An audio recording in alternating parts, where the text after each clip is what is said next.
Olá, muito boa tarde para você. Está no ar o Pauta Aberta desta quinta-feira, dia 5 de maio de 2022. Falamos ao vivo para todo o país, a você de casa, sempre ligadinho na nossa programação aqui da TV Evangelizar. Muito obrigado pelo carinho da sua companhia. Vamos juntos, então, a partir de agora, com nossos destaques do jornal de hoje. O Brasil ganha, neste 2022, mais de 2 milhões de jovens eleitores, aqueles com idades entre 16 e 18 anos. Os números foram confirmados hoje pelo presidente do Tribunal Superior Eleitoral, Luiz Edson Fachin. O Copom, o Comitê de Política Monetária do Banco Central, elevou pela 10ª vez seguida a taxa de juros no país, que agora está em 12,75% ao ano. A alta chegou a 1% na comparação com a taxa que havia sido definida no mês passado pelo Copom e deixa claras aí as dificuldades para este 2022 nas finanças de todo cidadão brasileiro. A guerra na Ucrânia já dura 71 dias e nesta quinta-feira, relatos de soldados ucranianos destacam que o dia foi marcado por confrontos corpo a corpo. O dia mais sangrento de batalhas porque os russos acessaram a usina de Azovstal com a meta de fazer a tomada por completo, daquela cidade de Mariupol, considerada estratégica para os russos.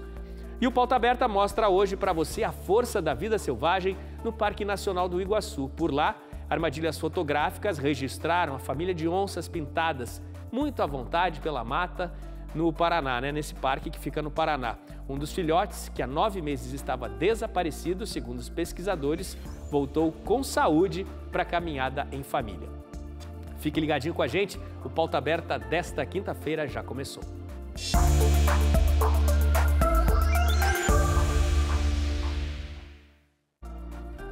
O Brasil ganhou para as eleições deste ano mais de 2 milhões de jovens eleitores entre 16 e 18 anos de idade. O ministro do Tribunal Superior Eleitoral, Luiz Edson Fachin, foi quem fez questão de contar a novidade numa coletiva hoje cedo em Brasília. Durante a sessão do TSE nesta quinta-feira, o presidente do tribunal anunciou que o número de novos eleitores representa um aumento de 47,2% em relação ao mesmo período de 2018 e um crescimento de 57,4% se comparado aos primeiros 4 meses de 2014. Na avaliação de Fachin, a mobilização social para garantir a filiação de jovens neste ano superou todos os recordes da justiça brasileira em 90 anos. Somente nos últimos 31 dias foram feitos 8.900.000 atendimentos presenciais ou virtuais. Na ocasião, o presidente do tribunal também chamou os idosos maiores de 70 anos para votar. Exerçam seu direito de voto dia 2 de outubro. Não deixem de fazer valer a sua vontade pelo voto. Ainda de acordo com o TSE, o número total de novos eleitores será divulgado no mês de julho. E na economia do Brasil, mais dificuldades que se refletem direto no bolso de todo cidadão. O Comitê de Política Monetária do Banco Central, o Copom, definiu no fim da tarde de ontem a nova taxa básica de juros no país, que passou de 11,75% para 12,75%. E o susto do brasileiro é cada dia maior.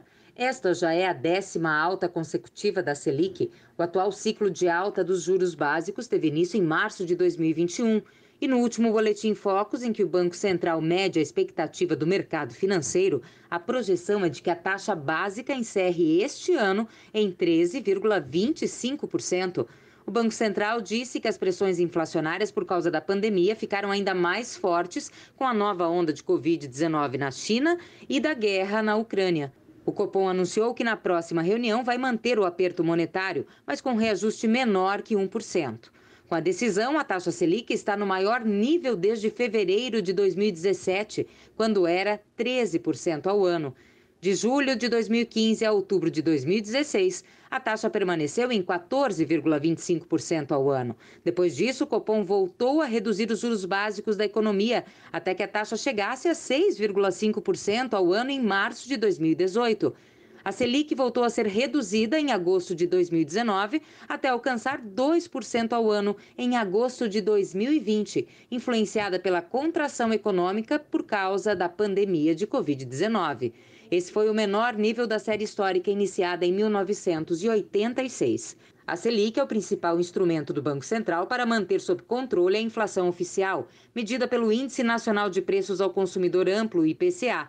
Apesar disso, as estimativas do mercado para a inflação vêm crescendo há pelo menos 4 meses. A política monetária também tem efeito sobre o câmbio. Na teoria, altas da taxa Selic tendem a atrair o investimento externo em títulos públicos brasileiros, o que pressiona o dólar para baixo diante do real. E não é só o Brasil que sofre com o aumento da inflação. Por incrível que pareça, os Estados Unidos vivem um aumento inflacionário histórico, o maior dos últimos 40 anos. E já passou de 8% nos últimos 12 meses. A alta na taxa básica de juros dos Estados Unidos atrai o fluxo de capital que iria para outros países, o que valoriza o dólar em relação ao real. E um dia depois do anúncio de alta nas taxas de juros aqui no Brasil e também nos Estados Unidos, hoje, no país, o preço do dólar disparou e a bolsa operou em baixa por toda a quinta-feira. No começo do dia, no mercado financeiro, a disparada do dólar chegou a 3%, com a moeda norte-americana negociada a R$ 5,05. E a bolsa em São Paulo operava em forte queda de 4%. Pouco depois do meio-dia, houve um suave recuo no avanço do dólar. Suave recuo também na queda do Ibovespa. Ontem, o dólar já tinha fechado em alta de 1,21%, negociado a R$ 4,94. E o Ibovespa tinha fechado também em alta, de 1,7%, acima dos 108.340 pontos. Bom, o quadro que temos agora, né, quase hora de fechamento do pregão, às 5 da tarde, é muito perto disso que você viu agora. A alta do dólar está em 2,42% no momento, com a moeda norte-americana sendo negociada aí a R$ 5,02. E a queda no Ibovespa, ela continua, né? A queda neste momento é de 3,36%, com a operação ali em 104.668 pontos. Essa situação de momento no mercado financeiro, né, pertinho do fechamento do pregão ali no Ibovespa, na B2. Na B3, perdão. O FGTS agora também poderá ser usado para o pagamento da creche das crianças. A medida A medida provisória foi assinada nesta quinta pelo presidente Jair Bolsonaro. A proposta deve valer para mães que cuidam de crianças de até 5 anos. Podem ser filhos, enteados ou crianças sob guarda judicial. O governo ainda não definiu quando o saque deve começar a ser feito ou o valor que pode ser sacado pela mãe. Essas regras devem ser estipuladas nos próximos dias. Outra medida anunciada pelo governo e direcionada às mulheres é o uso de parte do FGTS para pagamento de cursos de qualificação profissional. Em Brasília, a Câmara dos Deputados aprovou o projeto que fixa o novo piso salarial para enfermeiros, técnicos, auxiliares e parteiras.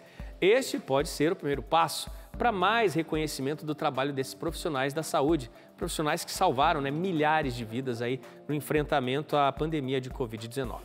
O texto aprovado no Senado prevê um piso salarial nacional que deve começar em R$ 4.750 para os enfermeiros, valor que serve de referência para o piso dos demais profissionais da área. Técnicos de enfermagem devem ter um salário mínimo equivalente a 70% do piso de enfermagem. Auxiliares e parteiras não podem ganhar menos que 50% do piso de referência. Pelos cálculos da Confederação das Santa Casas de Misericórdia, hospitais e entidades filantrópicas, esses pisos trarão um impacto de cerca de R$ 6 bilhões anuais nos custos desses hospitais. Nós só queremos, junto com os enfermeiros, discutir a forma de financiamento desse impacto que vai trazer às nossas santas casas, os nossos hospitais filantrópicos. Porque é um impacto muito pesado, é em torno de R$ 6 bilhões. E com certeza, nós não teríamos como absorver esse impacto. Hoje, as dificuldades já são grandes, naturalmente com essa dificuldade, e infelizmente eu não vejo como nós continuarmos a atender o SUS e, consequentemente, a fechar leitos e até fechar instituições. O Conselho Federal de Enfermagem é um dos articuladores do projeto. Os conselheiros participaram das discussões que levaram a um acordo para a aprovação da proposta no Senado. Originalmente, o texto falava em um piso salarial de R$ 7.300 para os enfermeiros, mas os conselhos aceitaram a redução para R$ 4.750. De acordo com a entidade, esse valor já é mais alto do que o salário de mais de 50% dos enfermeiros no Brasil. O fato de colocar que o estabelecimento de um piso salarial vai inviabilizar o funcionamento dos serviços, a gente não concorda com essa argumentação. O que precisa, então, é esses entes, ou seja, os empregadores, Santas Casas e o governo, acertarem a forma de distribuição desses recursos, porque a gente sabe que no orçamento da União existe valor suficiente para pagar esse piso salarial. E uma declaração racista do vereador da cidade de São Paulo, Camilo Cristófaro, rendeu a ele a expulsão do partido. Veja na reportagem do Ricardo Vilches. O PSB anunciou ontem a expulsão do vereador Camilo Cristófaro do partido. Durante uma audiência de CPI na sessão da Câmara da cidade de São Paulo, o vereador falou que não devia. Eles lavaram e não lavaram a calçada. É coisa de preto, né? Ele participava de forma remota, em casa, e não se atentou que o microfone estava ligado. A frase foi considerada racista e uma vereadora negra já apontou o problema e cobrou providências. O vereador, então, decidiu justificar a frase e divulgou um vídeo. Estou dizendo exatamente que esses carros pretos é exatamente o que dão trabalho, que os carros pretos são F. Estou dizendo aqui, ó, que carro preto não é fácil para cuidar da pintura. A desculpa não colou e o vereador voltou a dar uma nova justificativa. Eu estava com o Chuchu, que é o chefe de gabinete da SUB de Ipiranga, e é negro. E eu comentei com ele que estava lá, que inclusive domingo nós fizemos uma limpeza lá, e quando eu cheguei eu falei assim, isso aí é coisa de preto, né? Falei para o Chuchu, como irmão, porque ele é meu irmão. Se eu errei, porque eu tenho essa intimidade com ele, porque ele me chama de carequinha, ele me chama de veinho, ele me chama... Nós temos essa intimidade. Ele é um irmão meu, o Anderson Chuchu. A Corregedoria da Câmara foi acionada para investigar o caso. Ficou muito feio, né, para o vereador agora fora do partido. Olha essa história, gente. Uma van, por pouco, não causou um grave acidente na cidade de Goiânia. Pessoas que passavam pela rua ficaram surpresas no momento em que viram quem estava na direção. Uma pessoa na direção deste veículo derruba o portão de casa com a van. Uma câmera de segurança registrou todo esse momento. Dá para ver que motoristas que circulavam pela rua até pararam os carros para ajudar. Mas o que eles não imaginavam é que a pessoa na direção é um menino de apenas 4 anos, que pegou a van do avô. Essa situação aconteceu em Goiânia, no último dia 24. A calçada para a van. Por pouco, o veículo não bateu no portão do vizinho da frente. Por sorte, ninguém ficou ferido. Que susto, né? Imagina a reação dos pais aí do avô vendo o menininho, 4 anos de idade, na direção da van. Assustador. Gente, estudos recentes mostram que já existe a chance de levar as proteínas e hormônios que são liberados pelo nosso corpo durante a prática da atividade física para dentro de cápsulas, aquelas mesmas que também ingerimos com os medicamentos. Dessa forma, será possível, né, quem sabe, queimar gordura e se exercitar sem a necessidade de mexer um músculo? Será? Veja na reportagem. Praticar uma atividade física é sinônimo de boa saúde e existe uma explicação para isso. A premissa básica da prática do exercício físico é você estimular o teu corpo a sair de um ponto de equilíbrio. Você estressa o seu corpo e esse estresse tem resultantes benéficas, desde a produção de mais hormônios, mais estruturas bioquímicas, por exemplo, né, certo? As estruturais também. Né, o aumento da capacidade cardiovascular, aumento do sistema respiratório. Mas vamos ser sinceros, não é todo mundo que gosta dessa rotina de exercícios. E se eu te dissesse que o esforço de praticar uma atividade física poderia ser substituído por uma pílula, você faria essa troca? Faria. Por quê? Porque a gente não tem muito tempo, na verdade, né? Tem filho, casa, trabalho. Faria. Para mim seria maravilhoso, porque eu tenho muita dificuldade de fazer atividade física, sempre tive. Estudos desenvolvidos por 4 universidades do mundo mostram que certos hormônios ou proteínas, quando ingeridos, podem trazer os mesmos benefícios de uma atividade física. E no futuro, uma pílula com esses compostos poderia proporcionar os mesmos ganhos sem o trabalho de se exercitar. Uma das mais estudadas hoje em dia é a irisina, é uma estrutura chamada de hormônio dos músculos, que pode ser ativada com o processo de atividade física, né? Então, isso melhoraria a capacidade de proteção neuronal, de função metabólica. Mas tem gente que mesmo sabendo dessa facilidade, não quer saber de ficar em casa. Eu não trocaria porque vir à academia, esse contato social é importantíssimo. Não trocaria. Por que não? Porque além de vir aqui, se exercitar, dá para conversar com as pessoas e eu acho que para ficar mais, um físico, vir puxar peso, essas coisas. Isso pílula nenhuma vai substituir? Não. Embora as notícias sejam animadoras, ainda não há previsão para que esse tipo de pílula chegue ao mercado. Por enquanto, o jeito é driblar a preguiça e se exercitar. Pela recomendação básica da OMS, a gente deve praticar exercício pelo menos 5 vezes por semana, pelo menos 30 minutos diários. Então isso seria o mínimo necessário para a gente entrar numa categoria de pessoas que somos fisicamente ativos. E você, ficaria com a academia, com a atividade física ou com a pílula? Eu tenho a minha preferência, eu preferiria a atividade física, como sempre.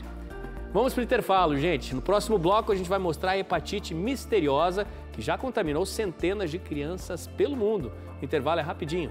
Até já!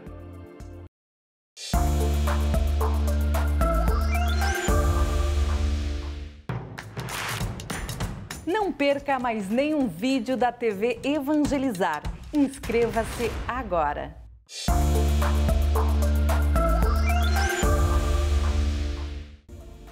Pauta Aberta está de volta para esse segundo bloco. 5h01 da tarde agora, estamos ao vivo para todo o Brasil aqui no seu noticiário da tarde na TV Evangelizar. A guerra na Ucrânia chegou aos 71 dias hoje. E essa quinta-feira, desde cedo, tem sido de uma luta sangrenta na área de 10 quilômetros quadrados, onde fica a usina de Azovstal, de acordo com relatos de soldados da Ucrânia. Olha só.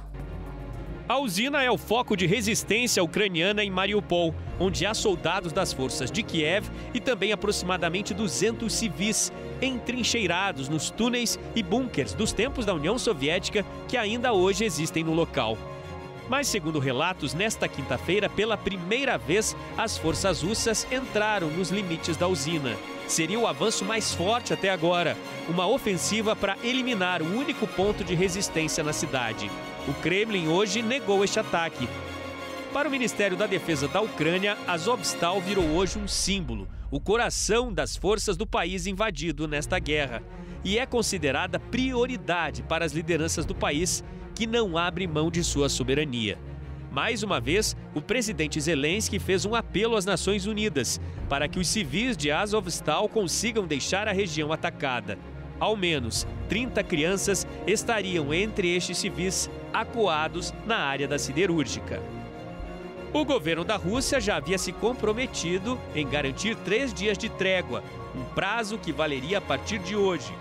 Mas nem sempre as garantias dadas pelo governo russo nesta guerra foram cumpridas. Hoje, falta apenas Azovstal para que as forças de Vladimir Putin assumam o controle de toda a cidade estratégica de Mariupol, o que bloquearia os acessos da Ucrânia ao Mar de Azov e abriria por completo o corredor entre a Rússia e o território ocupado da Crimeia. Ontem houve desfile de tanques, uma exibição das Forças Armadas da Rússia em Moscou. E se confirmada a tomada de Mariupol, será mais um motivo para o Kremlin comemorar o dia 9 de maio, data que marca a celebração da vitória russa sobre os nazistas na Segunda Guerra Mundial. Mas não estão apenas em Mariupol os avanços da Rússia. Hoje, de acordo com informações do Ministério da Defesa, os ataques que tiveram início de madrugada mataram ao menos 600 militares ucranianos em diferentes pontos do país. 60 depósitos de armas e equipamentos foram destruídos apenas nesta quinta-feira. A estratégia há dias é acabar com a infraestrutura na Ucrânia e evitar assim que a ajuda que vem da Europa e dos Estados Unidos chegue de fato às forças ucranianas. Dias muito difíceis, com essa guerra na Ucrânia. Gente, vamos falar sobre saúde, agora uma preocupação principalmente de pais europeus. Veja só, a Organização Mundial da Saúde registrou casos de uma hepatite misteriosa, que já afetou aproximadamente 230 crianças em todo o mundo. O número das notificações dobrou em relação a 10 dias. Os casos foram registrados principalmente na Europa e dentro da Europa, principalmente no Reino Unido. Um tipo misterioso de hepatite em crianças vem causando preocupação. A Organização Mundial da Saúde anunciou nesta terça-feira ter recebido comunicados de 228 casos em 209 países. Outros 50 estão sendo investigados. A maioria dos casos foi registrado na Europa, principalmente no Reino Unido. A origem dessa hepatite ainda é um mistério. Em 5 de abril, a OMS foi informada de 10 casos de hepatite aguda severa de origem desconhecida em crianças de menos de 10 anos na Escócia. 3 dias depois, já haviam sido identificados 74 casos no Reino Unido. Esse tipo de doença produz icterícia, diarreia, vômitos e dores abdominais. Alguns casos demandaram transplante de fígado e pelo menos uma criança morreu. Segundo o Centro Europeu para a Prevenção e o Controle de Enfermidades e a OMS, os vírus comuns da hepatite não foram registrados em nenhum dos casos. Uma hipótese levantada nos Estados Unidos é de que a origem pode ser um patógeno comum chamado adenovírus 41. Os adenovírus provocam problemas respiratórios, digestivos ou conjuntivite. Mais frequentes no inverno, são transmitidos com facilidade em creches e escolas e a maioria dos seres humanos é infectada antes dos 5 anos. E para a preocupação dos pais, na América do Sul, já há o registro de um caso suspeito na Argentina desta hepatite aí misteriosa. Eu trago agora um convite para você que está nos acompanhando aqui no Pauta Aberta. Olha só, venha junto com a TV Evangelizar e a Peregrina Brasil, o padre Rogério de Mello e o diácono Luizinho da Missão Passio Domini conhecer as grandes basílicas europeias na Itália e na França. Vão ser 16 dias de espiritualidade e imersão na Bíblia, visitando os lugares das aparições de Nossa Senhora, nas histórias dos santos e na cultura destes dois países. Conheceremos Roma, onde os apóstolos Pedro e Paulo foram martirizados, o Vaticano, São Giovanni Rotondo, a terra do Padre Pio e a gruta onde São Miguel Arcanjo apareceu, a cidade de Lanciano, onde encontra-se o milagre eucarístico, Assis, terra de São Francisco e Santa Clara, e Cássia, cidade de Santa Rita, conhecida como a Santa das Causas Impossíveis. Visitaremos Pádua, onde está Santo Antônio, e seguiremos a Veneza para conhecer a Basílica, a lindíssima Basílica de São Marcos, onde estão os restos mortais do apóstolo e evangelista Marcos. Depois, iremos a Paris para visitar o Santuário da Medalha Milagrosa de Nossa Senhora das Graças, a Torre Eiffel e a Igreja de Sacré-Cœur. Peregrinar nos faz entender melhor as Sagradas Escrituras, afinal somos todos peregrinos. Peregrinar também é evangelizar, e evangelizar é preciso. Peregrina Brasil e TV Evangelizar, realizar o seu sonho é a nossa missão. A chuva forte provocou estragos já em 115 cidades desde o início desta semana em Santa Catarina. A chuvarada começou forte na última segunda-feira e já afetou a vida de pelo menos 44 mil pessoas no estado. Na Serra Catarinense já foram confirmadas as mortes de 3 pessoas.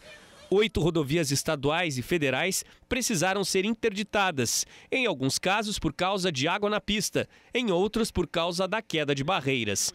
Com o mar também agitado, o porto de Itajaí continua fechado.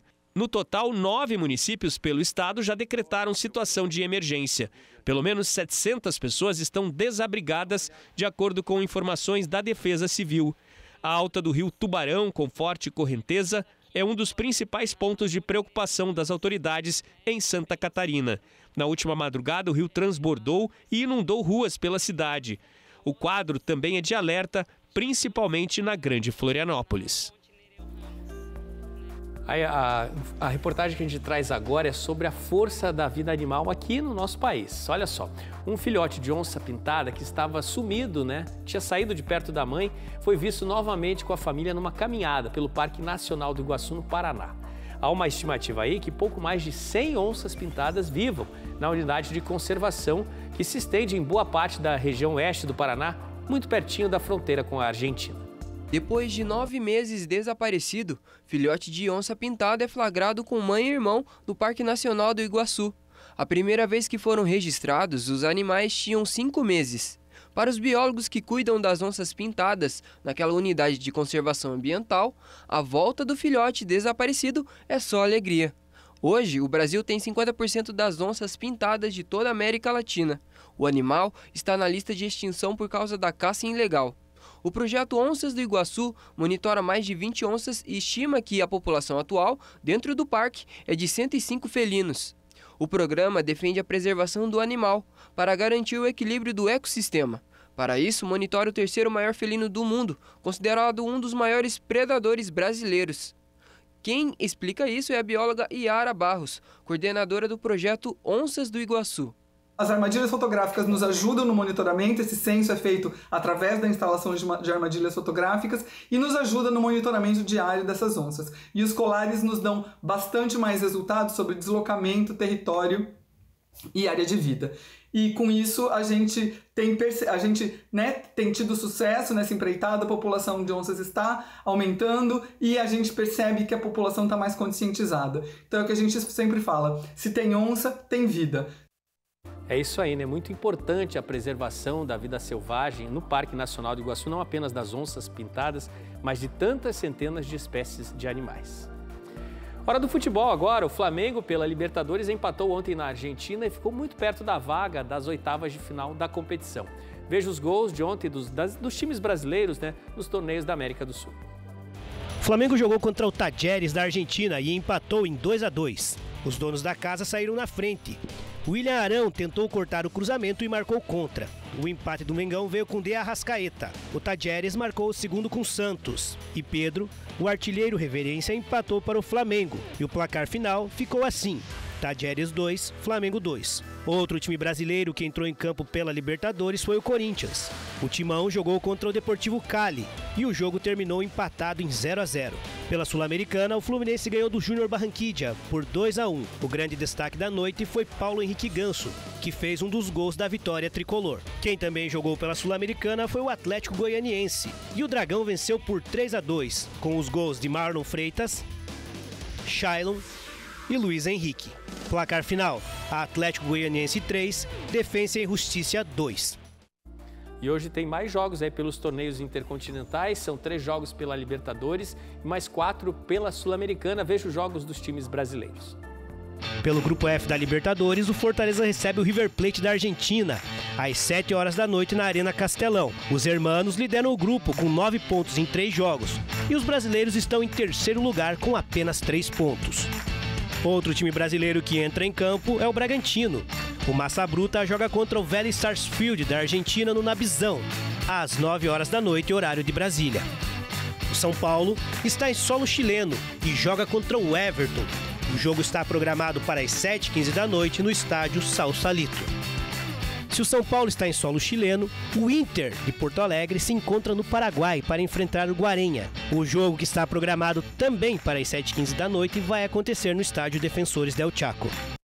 E para destacar, gente, Fortaleza e Bragantino jogam essa noite pela Libertadores. O São Paulo e o Internacional jogam hoje pela Copa Sul-Americana, também pela Sul-Americana, às 9h30 da noite, tem time brasileiro. O Santos vai jogar contra a Universidade de Quito, no Estádio Olímpico Atahualpa, na capital do Equador. E começa hoje a 25ª Feira Internacional, a Expo Ingá, lá no norte do Paraná, em Maringá. O evento reúne mais de 50 atrações e o show de abertura será do Padre Reginaldo Manzotti. O Padre Reginaldo Manzotti se apresenta hoje na Arena Coberta Joaquim Romero Fontes, localizada no Parque de Exposições Francisco Ribeiro. O show ocorre após a celebração da missa, presidida pelo arcebispo metropolitano Dom Frei Severino Klassen, às 7h30 da noite. Apesar de não precisar comprar ingresso para o show do sacerdote, a entidade realizadora do projeto pede por doações de itens de higiene pessoal e agasalhos. O evento tem 11 dias de exposição, com oportunidades de negócio para o setor agropecuário, além de opções de diversão e gastronomia para todos os públicos. Com todos os espaços locados e mais de 1.300 expositores, a principal feira do Paraná reúne mais de 500 mil pessoas e movimenta cerca de 600 milhões de reais.